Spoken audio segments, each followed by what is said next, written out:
जय हिंद दोस्तों, मैं प्रदीप पाल स्वागत करता हूं आप सभी का आपके पसंदीदा यूट्यूब चैनल 50-50 अथर्व। आज हम लोग पढ़ने वाले हैं क्लास 10th एनसीईआरटी प्रश्नावली 6 का थेल्स थ्योरम पढ़ने वाले हैं। तो जो हमारा थेल्स थ्योरम है इंपॉर्टेंट तो है ही, इंपॉर्टेंट इस वजह से क्योंकि पेपर में भी आता है। दूसरी चीज ये कि हमारी जो 6.2 वाली प्रश्नावली है, बिना इस प्रमेय को पढ़े हम लोग उसको कर ही नहीं पाएंगे। कितना इंपॉर्टेंट, पेपर में तो आता ही है लेकिन पूरी की पूरी एक प्रश्नावली 6.2 इसी पे टिकी है। अगर एक थेल्स थ्योरम आपको अच्छे से नहीं समझ में आता है या सिद्ध करना नहीं आता, क्योंकि सिद्ध करने से ही हमारा आइडिया लग जाता कि प्रमेय कैसे यूज करना है क्वेश्चन में, तो आपको दिक्कत को सामना करना पड़ेगा। हम पढ़ने क्या वाले हैं, जो ये थेल्स थ्योरम है इसका एक नाम और है क्या, आधारभूत समानुपातिकता प्रमेय। शॉर्ट फॉर्म में बीपीटी बोलते हैं। इंग्लिश मीडियम के बच्चे जो होते हैं उसको ज़्यादा यूज करते हैं बीपीटी को, बाकी हमें ज़्यादातर थेल्स थ्योरम से ही नाम देखना है। तो थेल्स थ्योरम बोलो या आधारभूत समानुपातिकता प्रमेय बोलो, दोनों सेम चीज़ है। तो पहले हमें प्रमेय पता रहना चाहिए। जब तक हमें प्रमेय नहीं पता रहेगा तब तक हम सिद्ध नहीं कर पाएंगे, क्योंकि जो प्रमेय पढ़ते हैं तो उसमें पता चलता है ना कि दिया क्या है और सिद्ध क्या करना है। तो सबसे पहले प्रमेय पढ़ना है। प्रमेय है क्या, यदि किसी त्रिभुज की एक भुजा के समांतर अन्य दो भुजाओं को भिन्न भिन्न बिंदुओं पर प्रतिच्छेद करने वाली एक रेखा खींची जाए तो ये अन्य दो भुजाओं को एक ही अनुपात में विभाजित करती है। दिया क्या है ये देखना है। तो अगर हम प्रमेय पढ़ेंगे तो हमें पता चल जाएगा क्या दिया है। जैसे सबसे पहले बोल रहा है यदि किसी त्रिभुज के एक भुजा के समांतर अन्य दो भुजाओं को, तो अगर मैं त्रिभुज बनाऊं तो त्रिभुज बनेगा कैसे। ये हमारा एक त्रिभुज है ए बी सी, ये एक त्रिभुज हो गया। क्या बोल रहा है, त्रिभुज में एक भुजा के समांतर, यदि किसी त्रिभुज की एक भुजा के समांतर एक भुजा के समांतर अन्य दो भुजाओं को भिन्न भिन्न बिंदुओं पर प्रतिच्छेद करने वाली एक रेखा खींची जाए, तो हो क्या गया, ये जो रेखा खींचे हैं ये इस भुजा के समांतर है और अन्य भुजा यानी ए बी और ए सी को किस बिंदु पे काट रहा है, इसको डी पे काट दे रहा है, इसको ई पे काट दे रहा है। तो ये हो गया। तो दिया है, क्या दिया है, डी ई समांतर बी सी, ये हमें दिया है। और सिद्ध क्या करना है, बताना क्या है कि तो ये अन्य दो भुजाओं को एक ही अनुपात में विभाजित करता है। तो सबसे पहले हम लिख लेंगे दिया क्या है, दिया है त्रिभुज ए बी सी में बी सी समांतर डी, एक भुजा के समांतर एक रेखा खींचा गया है। अब आते हैं, अगर ये दिया है तो सिद्ध क्या करना है, सिद्ध करना है, यह सिद्ध क्या करना है, अन्य दो भुजाओं को एक ही अनुपात में विभाजित करता है। तो अन्य दो भुजा होंगी क्या, ए बी और ए सी, तो इसका अनुपात क्या बनेगा ए बी का, ए डी बटा डी बी, तो आएगा ए डी अपॉन में D B equal to A E upon में ई सी। ये हमें सिद्ध करना है, ये सिद्ध करना है। तो ये सिद्ध करने के लिए सबसे पहले हमें रचना करने की जरूरत पड़ेगी, और रचना का एक फिक्स स्टैंडर्ड फॉर्मेट है, उसी से करना है। कैसे, तो आते हैं रचना पे। ये हमारा खुद का काम होगा, तो रचना होगी कैसे, तो रचना इसमें चार होने वाली होती है। पहले हम दो लंब खींचते हैं। लंब कैसे, बिंदु डी से ए सी पर लंब खींचेंगे। तो बिंदु डी दिख रहा है, यहां से अगर ऐसे जाएगा तो यह 90 अंश का कोण बनाएगा, और बिंदु ई से ए बी पर लंब खींचेंगे। ये लंब खींचा गया है, क्या खींचा गया, लंब। उसके बाद क्या करेंगे, डी को सी से ज्वाइन कर देना है और ई को बी से ज्वाइन कर देना है। तो ये करने के बाद अब फिर नाम देखेंगे क्या। अगर हम डी से ए सी पर लंब खींच रहे तो यहाँ इसका कोई नाम होगा, तो इसका नाम रख दे रहा हूं एन, और इस बिंदु का नाम देख रहा हूं एम। क्यों नाम दे रहे हैं, क्योंकि आगे इसका यूज होने वाला है। तो अगर नाम दे पाएंगे तो हमें चीजें अच्छे से समझ में आएगा। कैसे नाम दिया गया है, क्योंकि यहाँ पे एम ई और डी एन परपेंडिकुलर है, तो वही हमें रचना में लिखना है, D N perpendicular A C. D N किस पे परपेंडिकुलर है, किस पे लंब है, ए सी पर खींचा। पहला तो ये हो गया। फिर दूसरा ये क्या कर रहे हैं, एम ई किस पे परपेंडिकुलर खींच रहे हैं, एम ई, तो एम ई किस पे परपेंडिकुलर है भैया, ए बी पर। खींचा। तीसरा है एक और, बी को ई से मिलाया तथा डी को सी से मिलाया। ये एकदम शॉर्ट में लिखा गया है। शॉर्ट में लिखने का रीजन ये भी है कि हमें बस उतना जानना है कि हम कर क्या रहे हैं। D N perpendicular A C खींचा गया है और M E perpendicular A B, M E A B पर लंब है वो खींचा गया, फिर बी को ई से मिला दिया गया, डी को सी से मिला दिया गया। इतना मिलाने के बाद अब यहाँ पे हम लोग त्रिभुज का क्षेत्रफल का फॉर्मूला लगाएंगे। और त्रिभुज का क्षेत्रफल का फॉर्मूला लगाना कैसे है? ऐसा फॉर्मूला लगाना है जिसमें आधार जो सिद्ध करना वो मिले। जैसे एडी आधार मिलेगा तो हमारा काम आसान हो जाएगा। फिर उसके बाद डीबी जिसमें आधार मिलेगा उस त्रिभुज का क्षेत्रफल लगाना होगा। तो देख क्या पा रहे हैं, ये एडी है यहां से यहां तक का, एडीई में अगर एडी आधार होगा तो आधार पे लंब क्या है, एमई।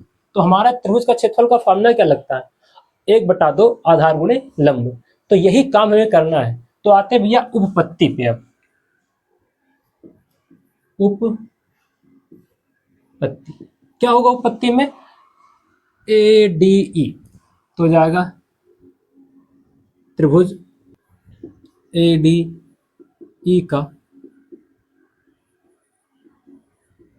क्षेत्रफल इक्वल टू 1/2 आधार गुणे लंब या ऊंचाई, जो भी आप बोले। तो 1/2 ये तो दिखा। आधार क्या है, आधार एडी। अगर त्रिभुज एडीई आपको दिख रहा होगा तो ये ऐसे बन रहा, एडी आधार होगा और एमई लंब होगा। तो यहां से हम लिखेंगे क्या, आधार क्या है एडी गुणे में एमई लंब है। और इसको थोड़ा शॉर्ट फॉर्म में लिख सकते हैं। क्षेत्रफल को हम लिखते हैं A R, area of triangle A D E. Same word को इतने में लिख सकते हैं। ए फॉर एरिया होता है आर से, और ट्राइंगल का नाम लिख देना ब्रैकेट में लगा के, वहां जो चल रहा है इसको समीकरण 1 मान लेना है, समीकरण 1 मान लेना है। फिर उसके बाद देखो एडी मिल गया। अब की बार डीबी बात करते हैं, जिसका आधार डीबी होगा उस पे आते हैं। तो आधार अगर डीबी है तो यहाँ पे दिख क्या रहा, आधार डीबी है। तो जिसका आधार डीबी होगा तो ट्रायंगल क्या बनेगा, डीबीई। इस त्रिभुज का क्षेत्रफल निकालते हैं। इसी प्रकार क्या हो जाएगा, इसी प्रकार एरिया ऑफ ट्रायंगल डीबीई। अगर इस ट्रायंगल का एरिया निकालना होगा तो 1/2 आधार क्या है इसका, डीबी। लेकिन बच्चे यहाँ कंफ्यूज होते हैं। कंफ्यूज क्यों होते हैं, क्योंकि उन्हें आधार तो क्लियर दिख रहा है कि डीबी है, लंब नहीं समझ पाते हैं। क्यों, क्योंकि अगर ट्रायंगल की बात करें तो भैया हम लोग पढ़ के आए, हमारा एक अधिक कोण वाला त्रिभुज बनता है जिसमें एक कोण 90 अंश से ज्यादा होता है। तो ये एक अधिक कोण त्रिभुज है। और अधिक कोण त्रिभुज की अगर हम लंब की बात करें तो लंब निकालते कैसे हैं, शीर्ष से आधार पर परपेंडिकुलर ड्रॉ करके लंब ड्रॉ करके। तो ये जब दिखता है तो आधार तो यही होता है, आधार यही होता है। लेकिन जब लंब की बात करेंगे तो शीर्ष से जब हम आधार को बढ़ाते हैं जहां पे मिलता है वो हमारा लंब का काम करता है, ये ध्यान रखना। तो सेम चीज ऐसे ही हो रहा है, क्योंकि डीबीई अगर देखें तो यहाँ डीबीई में डीबी आधार दिख रहा है, लेकिन लंब के लिए हम लोग एमई लेंगे। क्यों एमई लेंगे, क्योंकि ये अधिक कोण की वजह से इसका लंब बाहर चला जा रहा है। यही चीज फोकस करना। अगर ये चीज समझ में आएगा तो आपको अच्छे समझ में आएगा। यहाँ बच्चे बहुत गड़बड़ करते हैं, हम लोग ऑफलाइन में ऐसा देख चुके हैं, क्योंकि उन्हें कंफ्यूजन होता है। तो हो क्या रहा, एमई यहाँ भी आएगा क्योंकि दोनों के लिए लंब बराबर था। दूसरा समीकरण बन गया। तो हमें 2 समीकरण मिल गया। दोनों समीकरण को देख अगर पा रहे हो तो एडी जो चाहिए था वो मिला, डीबी जो चाहिए था वो मिल गया। अब क्या करेंगे, दोनों समीकरण को भाग लगा देंगे। तो लिखेंगे समीकरण 1 भागे समीकरण 2।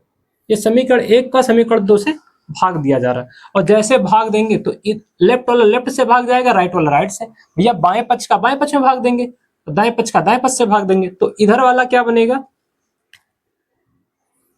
A R triangle A D E upon में area of triangle D B E equal to क्या आएगा, 1/2 एडी गुणे एमई। पहला समीकरण हो गया। अपॉन में दूसरा समीकरण क्या, 1/2 डीबी गुणे में एमई। 1/2 कैंसिल, एम से एम कैंसिल, तो अल्टीमेटली इस पूरे की वैल्यू क्या आएगा, इक्वल टू में AD अपॉन DB, जो हमें चाहिए था लेफ्ट साइड में। बाएं पक्ष में देखो AD अपॉन DB मिल रहा है ना, आधा काम हो गया। अब ऐसे सेम प्रोसेस पहले हम क्या करेंगे, जिसमें AE और EC आधार दिखेगा, ऐसे दो त्रिभुज का क्षेत्रफल निकाल लेंगे, उनको फिर से भाग देंगे, तो इधर वाला मिल जाएगा। जब मिल जाएगा तो हमारा काम कंप्लीट हो जाएगा, क्योंकि भैया AD अपॉन DB दिखाना जो कि चाहिए था। आसान है, बस बात को समझते चलना। फिर क्या हो जाएगा, इस प्रकार ट्रायंगल AED, हम AED क्यों ले रहे हैं, क्योंकि AED में हमें AE क्या चाहिए था, आधार, तो आधार AE दिख रहा है। अगर आधार AE दिखेगा तो उसका क्षेत्रफल निकलेगा। इसी प्रकार AED का क्षेत्रफल इक्वल टू 1/2 आधार क्या होगा, AE, गुणे में आधार पे लंब क्या है, DN, तो DN आ जाएगा। इसको समीकरण 2 माने तो भैया समीकरण 3 मान लो इसको, ये समीकरण 4 हो जाएगा। अब AE मिल गया, AE चाहिए था। EC आओ, EC में आधार बनाना है, तो EC पे अगर आधार बनेगा तो EC आधार बनेगा, तो ट्रायंगल क्या बनेगा, ECD। ECD तो लिखेंगे ट्रायंगल ECD का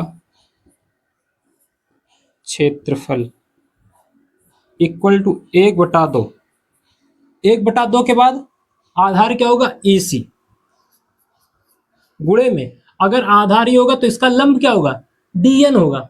समझाया था कि यहाँ भी अधिक कोण वाला फॉर्मेट लग रहा है, और अधिक कोण वाले त्रिभुज में उसका जो लंब होता है त्रिभुज के बाहर की तरफ बनता है, तो यहाँ पे DN बन रहा है इसका लंब, तो ये हो जाएगा लंब DN। समीकरण 5 बन गया। अब क्या देख पा रहे हैं, ट्रायंगल AED, ट्रायंगल ECD, इन दोनों का क्षेत्रफल जो दिया है उसके हिसाब से अगर हम भाग लगाते तो 1/2 कैंसिल होगा, AE अपॉन EC आएगा, AE अपॉन EC आ गया। बस इतना लिखना है, तो यहाँ लिखेंगे भैया आप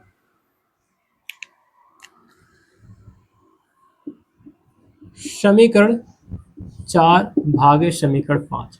जब समीकरण 4 और 5 का भाग लगाएंगे तो इधर वाला क्या हो जाएगा, क्षेत्रफल को कैसे लिखते हैं, AR से, तो AR मतलब area of triangle AED upon में एरिया ऑफ ट्रायंगल ECD। भाग लगा रहे हैं, चौथे का अगर 5 से भाग लगाएंगे तो ऊपर वाले के नीचे भाग दिया जाएगा, तो आएगा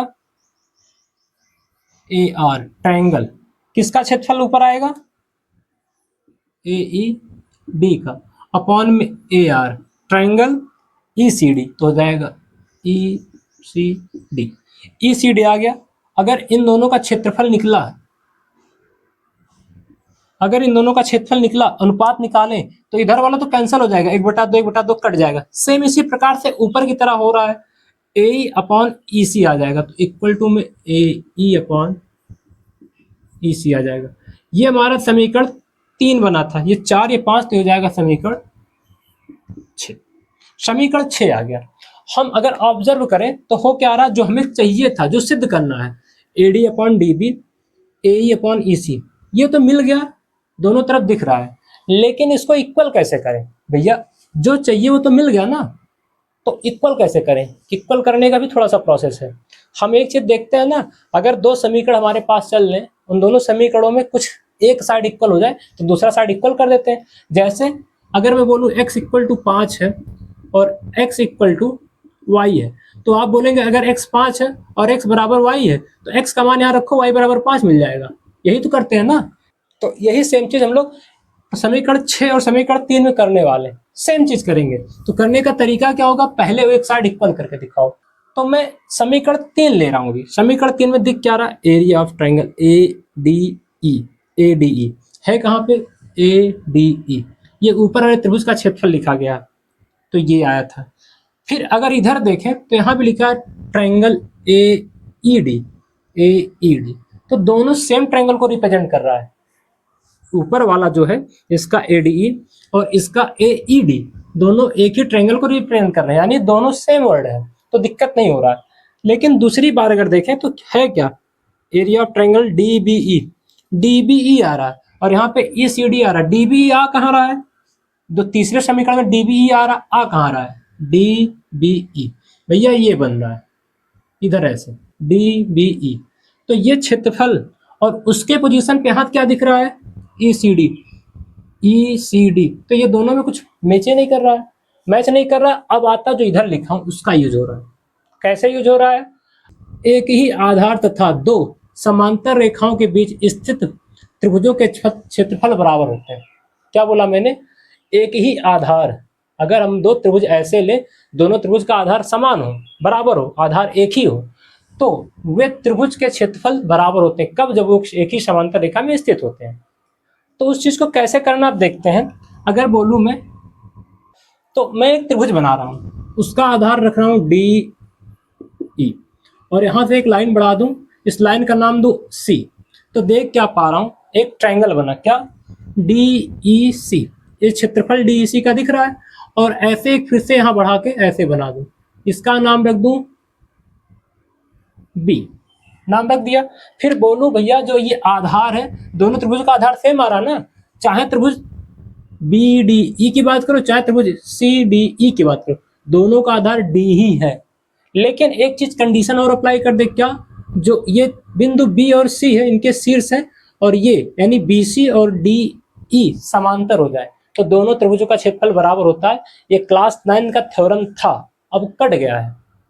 पिछली क्लास, जो क्लास 9 हम लोग पढ़ के आए, पहले चतुर्भुज वाले चैप्टर में एक थ्योरम था, प्रमेय था, लेकिन अब कट गया तो बच्चे वहां पढ़े नहीं है, तो इस वजह से दिक्कत आती है। तो हमें देखना क्या है, एक ही आधार तथा समांतर रेखाओं के बीच स्थित त्रिभुजों के क्षेत्रफल बराबर होते हैं, चाहे हजारों त्रिभुज हों, लेकिन अगर उनका आधार सेम है तथा वो त्रिभुज दो समांतर रेखाओं के बीच स्थित है तो उनका क्षेत्रफल समान होगा। इसी पे हमें गौर करना, चाहे तुम कितने बना दो, लेकिन अगर आधार सेम रहेगा तो ये होगा। किस त्रिभुज के लिए करने वाले हैं यहाँ पे, इन दोनों के लिए, इसके लिए और इसके लिए करने वाले हैं। कैसे कर पा रहे हैं, अगर इसको फिगर में देखें, पहले इसको बात करते हैं, इसको फिगर में देखें, DBE, DBE, तो इसमें आधार क्या है, DE है और शीर्ष क्या है, इसका B है, तो ऐसे आया है ये। फिर अगर इस त्रिभुज की बात करूं तो ECD, E इधर कहीं C आ रहा है, उसके बाद ये D चला जा रहा है। और गौर क्या कर रहे हैं, दोनों त्रिभुज का आधार सेम ही हुआ ना, आधार दोनों त्रिभुज का क्या बनेगा, DE। कैसे, DBE में, दोनों त्रिभुजों में DBE में आधार DE लेंगे तो DEC में भी आधार DE आएगा, दोनों त्रिभुज का आधार DE आ रहा है। तो BC DE के समांतर नहीं दिया है, BC DE के समांतर दिया है। अगर BC DE के समांतर दिया है तो हम यहां से कह सकते हैं कि दोनों एक ही आधार तथा समांतर रेखाओं के बीच स्थित त्रिभुज हैं, तो उनका क्षेत्रफल बराबर हो जाएगा। तो यही लिखेंगे,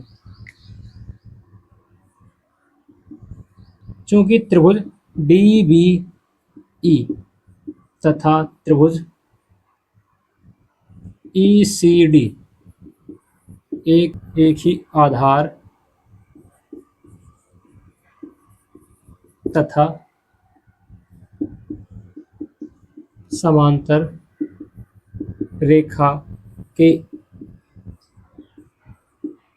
बीच स्थित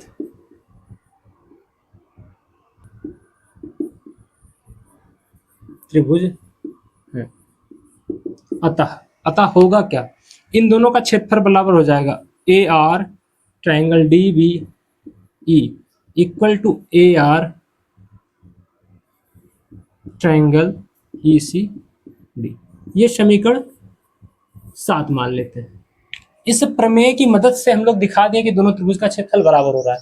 जैसे त्रिभुज का क्षेत्रफल बराबर हो जाएगा तो इसके पोजीशन पे, इसके पोजीशन पे किसी एक को बदल सकते हैं। तो यहाँ से समीकरण 7 से ले जाके इसका मान रख दे रहा हूँ, तो बनेगा क्या, समीकरण 6 वाला बदल जाएगा।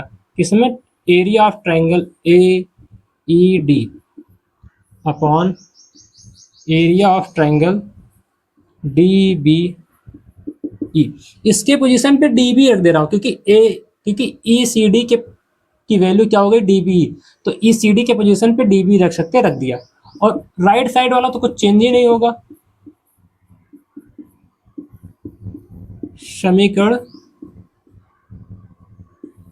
7 से, समीकरण 7 से रख दे रहे हैं। अब क्या देख पा रहे हैं, ये जो हमारा समीकरण आ रहा है, समीकरण 8 आ रहा है, ये जो समीकरण 8 आ रहा है और समीकरण 3 आ रहा है, इन दोनों में लेफ्ट साइड बराबर है, तो लिखेंगे समीकरण 8 और 3 से, समीकरण 8 और 3 से क्या देख पा रहे हैं, AD upon DB equal to AE upon, तो हो जाएगा AD upon DB equal to AE अपॉन EC, जो हमें सिद्ध करना है। तो हमें समझ में क्या आ रहा है, जब समीकरण 8 और 3 को देख रहे हैं तो समीकरण 8 जो है इसका लेफ्ट साइड और समीकरण 3 का जब लेफ्ट साइड बराबर हो रहा है तो राइट साइड को डायरेक्ट इक्वल कर दिया, जो हमें प्रूव करना था वही आंसर आ गया। तो जो प्रूव करना उसके लिए हम देख क्या पा रहे हैं, ये थेल्स थ्योरम का यूज होगा। तो अब थेल्स थ्योरम की मीनिंग समझनी है। मीनिंग कैसे समझनी है, यदि किसी त्रिभुज के एक भुजा के समांतर कोई रेखा खींचे तो उसके अन्य दो भुजाओं को समान अनुपात में विभाजित करता है, यहाँ पे थ्योरम के अनुसार हो रहा है, इसी को हम लोग बोलते हैं बीपीटी। तो थेल्स थ्योरम लगने वाला है। अच्छा, इसको प्रूव करने का देखो हम लोग स्टेप बनाते हैं। स्टेप कैसे बनाते हैं, हम बोलते हैं बच्चों से ये कि भैया जो जो चीज पहले दिया उसको लिख लो, ये हर बार होता है, जो दिया रहता है उसको लिख लेते हैं। उसके बाद जो सिद्ध करना है उसमें D B upon A D upon D B आ रहा, ए अपॉन ईसी आ रहा। तो हम ऐसे त्रिभुजों का क्षेत्रफल लेते हैं जिसमें आधार एडी और डीबी मिले, तो उसके हिसाब से लिया गया, फिर समीकरण को भाग लगा देते हैं। पहले क्षेत्रफल निकालते हैं त्रिभुज का। निकालते कैसे हैं, जिसमें आधार का ये बने, ये चारों आधार का काम करें। आधार का काम करने के बाद इस भुजाओं के हिसाब से दो समीकरण बनाया गया, तो दोनों को भाग लगाने के बाद एक तीसरा समीकरण बन गया। इधर वाले भुजाओं को ले रहे हैं तो ए अपॉन ईसी से जिसमें आधार बन रहा था उनको जब भाग लगाया तो एक पांचवा समीकरण बन गया। तो समीकरण बनने के बाद हम देख क्या पा रहे हैं, बस हमें क्लास 9 का थ्योरम यूज करना है। उस थ्योरम के यूज करने के बाद हमारा आंसर बस आ ही जाता है। तो ये ध्यान रखना, त्रिभुज का क्षेत्रफल बनाते वक्त हम आधार लेते हैं जो हमें प्रूव करना है, बाकी आसान है प्रमेय। मैं आशा करता हूँ कि आपको ये वीडियो पसंद आया हो। वीडियो आपको कैसा लगा कमेंट कीजिएगा, जिससे हम भी थोड़ा समझ पाएं कि बच्चा अगर देख रहा हो तो उसको चीज़ें समझ में आ रही कि नहीं आ रही हैं, या फिर हम लोग मेहनत कर रहे हैं तो उसका रिजल्ट कैसा बन रहा है। तो वीडियो को अंत तक देखने के लिए आपका धन्यवाद।